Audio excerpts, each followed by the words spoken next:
Salut tout le monde, c'est Émilie de Stephen King France. Je vous retrouve aujourd'hui pour une gazette un peu spéciale, mais aussi un peu à l'arrache. En fait, je me suis dit il y a 2 jours que ça serait pas mal de faire un petit bilan de ce qui s'est passé dans l'actu kingienne l'an dernier, et surtout un petit récap de ce qu'on peut attendre pour cette année qu'on vient de commencer. Évidemment, ne vous attendez pas à quelque chose d'exhaustif, j'ai repris le principal, et comme vous le verrez, malgré le contexte, l'actualité kingienne a été plutôt chargée en 2020. Vu que j'ai eu l'idée 3 semaines après que l'année ait commencé, cet épisode sera, comme je le disais, un peu à l'arrache et très simple. Mais maintenant que l'idée est là, je pense que l'an prochain, je vous solliciterai pour enregistrer ce bilan avec moi autour d'un café, parce que oui, en janvier 2022, on pourra se retrouver dans des lieux cosy pour parler King ensemble, j'y crois.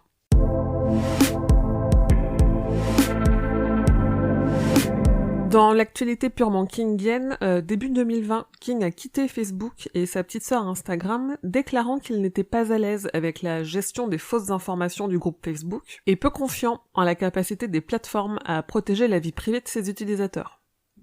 Suite aux propos transphobes de J.K. Rowling, que Stephen King n'a pas soutenu, et du tollé que ça a créé dans le monde littéraire, il a signé à la rentrée une lettre ouverte pour défendre les droits des personnes trans et non-binaires.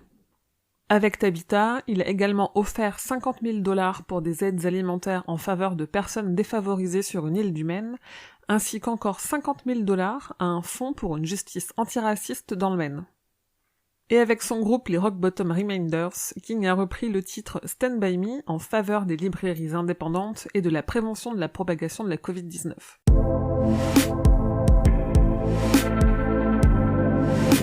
Côté actualité littéraire, en France, déjà, on a commencé 2020 avec un texte original, le roman L'Institut, qui est sorti chez Albin Michel en janvier. Mais Albin Michel nous a aussi gâtés avec de nouvelles rééditions dans leur collection pour adolescents Wiz. On a donc eu Le Molosse surgit du soleil et La petite fille qui aimait Tom Gordon. Chez Flammarion Jeunesse, on a eu droit à la republication du roman court Les yeux du dragon. Le livre de poche ne nous a pas oubliés, puisqu'on a eu la version poche du roman L'Outsider, la version augmentée et en un seul tome de son essai Anatomie de l'horreur, un très beau coffret collector du Fléau, en édition tellement limitée que j'ai même pas pu en avoir pour vous en faire gagner. Et en plus de ça, le livre de poche a commencé à rééditer tous les King de sa collection avec de nouvelles très belles couvertures. On a également eu droit à des histoires plus courtes. La nouvelle L'Expert en turbulence a été publiée dans l'anthologie Clastorisque, qui comprend aussi une histoire inédite de Joe Hill et qui a été coéditée par King. Cette anthologie est sortie aux éditions du Livre de Poche en juin. La nouvelle Août à Brooklyn a été publiée dans le magazine Galaxy numéro 63 en janvier. La nouvelle coécrite avec Joe Hill plein gaz figure au sommaire du Carousel infernal, le recueil de Joe publié en France aux éditions J.C. Lattès en septembre. Y figure également pour la première fois en version imprimée la nouvelle Dans les hautes herbes, toujours de King et son fils Joe Hill. Et en octobre, les éditions ActuSF ont publié la version française de l'anthologie Shining in the Dark qui contient une nouvelle inédite de King, Le compresseur bleu. En livre audio, ça n'a pas chômé non plus, puisque Écriture, mémoire d'un métier est disponible chez Audiolib depuis mars, et Histoire de Lisée est en audio depuis novembre. Côté parution en anglais, King a publié avec de l'avance le recueil de 4 novellas If It Bleeds, mais aussi quelques nouvelles par-ci par-là qui ne sont pas encore parues en français. The Fifth Step a été publié en mars dans le magazine Harper's, On Sliding Road dans le numéro d'octobre-novembre du magazine Esquire, et une édition anniversaire en anglais de Écriture, mémoire d'un métier est sortie avec des textes de ses fils Joe Hill et Owen King. Il nous a aussi gratifié de quelques essais qui n'ont pas été officiellement traduits, mais que j'ai traduits ou résumés sur le site. Un premier qui s'appelle « Les Oscars sont toujours truqués en faveur des Blancs », une tribune publiée sur le site du Washington Post en janvier, et une tribune sur les élections américaines publiée en novembre, toujours sur le site du Washington Post. Mais qu'est-ce qu'on aura comme publication en 2021 ? Déjà, je vous parlais du recueil If It Bleeds. Sa traduction Si ça saigne est publiée en français chez Albin Michel le 10 février et sa version audio sera disponible en mars. Pas encore annoncé, on peut s'attendre aussi à avoir cette année la version poche du roman L'Institut. Ce que le Livre de Poche a annoncé en revanche, c'est le tome 2 des histoires de Gwendy, La plume magique de Gwendy, qui n'a pas été coécrit par King, mais qu'il a édité, relu, corrigé, et dont il signe l'introduction, et qui sera donc publié le 10 février aussi. En français toujours, on aura également quelques rééditions de longues nouvelles ou de romans courts dans la collection Wiz d'Albin Michel, notamment Chambre 1408, Rita Hayworth et la rédemption de Shawshank, et Les Langoliers, dont on a déjà une date de publication, le 31 mars. En version originale, Stephen King publiera un roman court le 2 mars, Later. Publié chez Hardcase Crime, l'histoire mélange polar et fantastique. On devrait aussi avoir le 3e livre de Gwendy, coécrit avec Richard Kismar, Gwendy's Final Task. Si les rumeurs se confirment, on aura peut-être une suite à son roman ça, soit en livre, soit pour un 3e chapitre au cinéma. Mais une chose dont on est sûr, c'est qu'on aura la parution du script du dernier épisode de la série adaptée du Fléau, qu'il a écrit et qui est un épilogue inédit à son roman culte.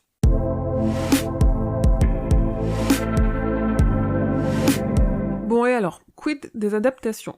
2020 ayant été ce qu'elle a été, un gros paquet des projets en cours, peu importe leur stade d'avancée, a été stoppé sans qu'on sache quand ils reprendront, ou même pour certains s'ils reprendront tout court. Déjà, il y a un film qui s'en sort bien et qui a pris tout le monde de court, c'est le 12e film adapté des Enfants du Maïs qui s'est tourné en Australie pendant le printemps, donc quand tout le monde était confiné, grâce à une petite autorisation spéciale dégotée on sait pas trop comment. Une autre qui s'en est bien sortie, c'est The Stand, l'adaptation en série du Fléau qui a décidément eu un super timing. Non seulement de par son sujet, parce que sortir en 2020 une série sur une super grippe qui tue 99% de la population, c'est un sacré bon timing, mais en plus parce qu'elle a eu le temps de se tourner et de terminer sa production.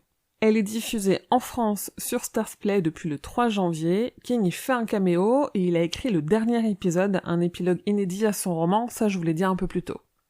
Et en 2020, l'excellente série The Outsider est aussi arrivée sur MyCanal le 13 janvier. Les autres projets, eux, sont en stand-by. La série Creepshow de Greg Nicotero n'a pas pu sortir sa saison 2, dans laquelle on verra Marilyn Manson, mais pour Halloween, on a eu un épisode animé spécial qui adaptait la nouvelle Le Goût de Vivre, et on a aussi eu un épisode de Noël avec des vrais acteurs cette fois-ci.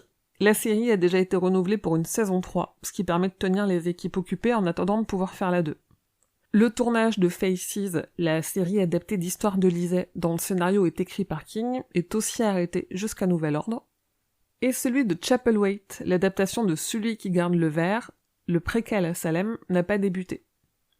Quant à Mr. Mercedes, a priori, il n'y aura pas de saison 4 non plus, puisque la trilogie Beetlejuice a été racontée dans les 3 saisons.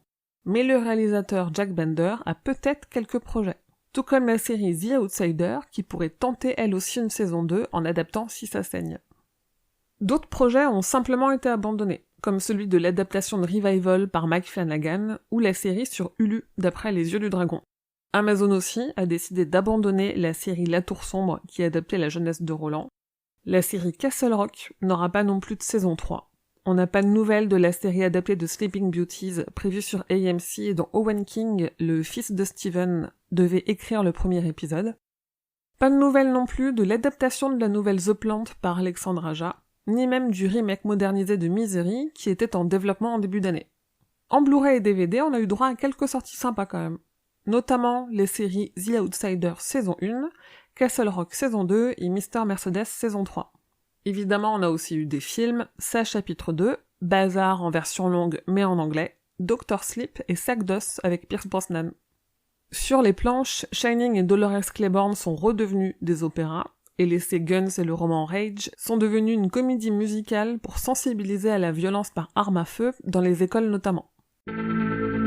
Pour 2021, je vais décevoir du monde, mais déjà on n'a toujours pas d'infos sur le projet de supercut ou de supermontage des 2 chapitres de ça, mais il y a quand même eu un coffret des 2 films, et la showrunner de Lovecraft Country, Misha Green, a déclaré qu'elle aimerait bien faire une mini-série adaptée de ça. En revanche, on devrait avoir des nouvelles, si ce n'est des images, d'une adaptation de La petite fille qu'aimait Tom Gordon, adaptée par Lynn Ramsay, mais aussi d'un nouveau film adapté de Charlie, dont King a approuvé le script et dans lequel Zac Efron jouera le rôle du père. D'autres projets d'adaptation, comme d'habitude, il y en a beaucoup. Joe Hill, fils de King, pourrait concrétiser son envie de faire un remake moderne de Maximum Overdrive. Le film adapté de Marche ou crève est toujours en développement et le tournage devait se faire au printemps. Le film Le Croque-Mitaine dont le script a été validé par King. Le film Roadmaster que devrait réaliser Jim Mickle, l'adaptation de Le Petit Dieu vert de l'agonie par les studios Lionsgate. Le drame d'une heure qui devrait être fait à partir de la nouvelle Les Révélations de Becca Paulson. l'adaptation de Plein Gaz de King et Joe Hill, la nouvelle adaptation de Salem produite par James Wan et réalisée par Gary Doberman, la série Overlook, un préquel à Shining développé par J.J. Abrams, mais surtout, au moins 3 des 4 histoires du recueil Si ça saigne ont été rachetées pour être adaptées, donc il se pourrait bien qu'on en sache bientôt un petit peu plus à ce sujet. Tous ces projets, évidemment, sont au stade de projet, et déjà qu'il y en a beaucoup qui n'aboutissent pas en temps normal, autant vous dire qu'avec la situation sanitaire actuelle, je suis pas certaine que ne serait-ce que la moitié de ces projets aboutissent un jour ou l'autre. En ce début d'année est sorti le Blu-ray DVD de la première saison de la série Creepshow. Le film La Nuit déchirée sort pour la première fois en Blu-ray en France en février, et un Blu-ray et DVD de La Part des Ténèbres de Romero arrive aussi en France en cours d'année. Le tournage du documentaire français King on Screen, qui s'intéresse aux adaptations de Stephen King, a débuté cet hiver, donc on devrait le voir sortir d'ici la fin de l'année. Sur les planches en février, vous aurez droit, si vous êtes en Suisse, à des retransmissions en live sur internet de représentations de la pièce de théâtre adaptée de Misery. Et côté adaptation en BD, le comic Sleeping Beauties a démarré, mais on n'a pas encore de nouvelles pour une version française à venir, alors que le dessinateur Luz essaye toujours d'avoir les droits pour faire une BD de Shining.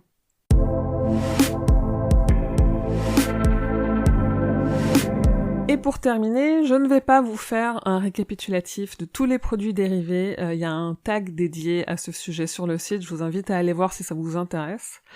Mais on peut rappeler que King a été récompensé d'un 4e Audie Award pour l'ensemble de son œuvre, et notamment pour ses actions en faveur de la promotion des livres audio. Côté podcast, on a sorti plein d'épisodes du Roi Steven, dans lesquels on a répondu à vos questions, joué à des quiz, fait des lives, mais surtout parlé notamment de Dolores Claiborne, du lien de King avec la série Code Quantum, de l'épisode d'X-Files qu'il a écrit, de son caméo dans la série Sons of Anarchy, des Enfants du Maïs, de Shining, mais surtout, on a commencé à lire le cycle de La Tour Sombre. Une série radiophonique qui retraite la vie et l'œuvre de King a aussi été diffusée pendant l'été sur une radio belge et elle est toujours disponible en podcast. On m'a aussi entendu dans d'autres podcasts qui parlent de King, un épisode de C'est qui le plus fort où je confonde Gripsou au Joker, et un épisode de C'est plus que de la SF où je parlais du fléau et de son lien avec l'actualité. Enfin, on peut aussi relever qu'on a eu un magnifique documentaire de 52 minutes, produit par Arte, Rokirama et Brainworks, qui nous présente King avec des images d'archives de lui. J'ai d'ailleurs interviewé le réalisateur Julien Dupuis dans un hors-série de la Gazette.